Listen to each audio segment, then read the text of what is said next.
Hello guys, अगर मेरे channel को सब्सक्राइब नहीं किए सब्सक्राइब कर लें और बेल आइकन के बटन को क्लिक करके ऑल सेलेक्ट कर दीजिए, जिससे नए वीडियो का नोटिफिकेशन आप तक पहुंच सके।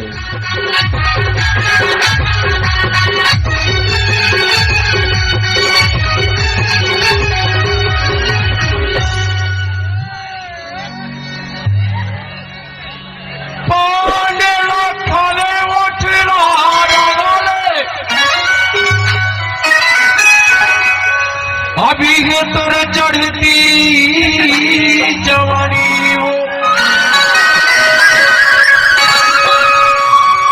मेरे उम्र ढल जाएगी पगनी,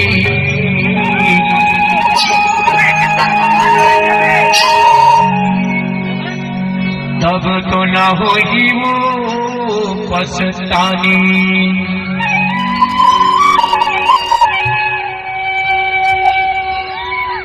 जब समर पकड़ के गली में रिंग था, तोरे लाचा बोई के कांटा में अरज जथी, तो जल्दी फल्दी छूटा नहीं ना। उसने तोड़ मोड़ माया, उसने तोड़ मोड़ प्यार, अरज गेनो नी अरज गी, तभी तो मैं हकी था बोई का कांटा या रज गए तोड़ में माया, आया रज गए कि तोड़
Thank you.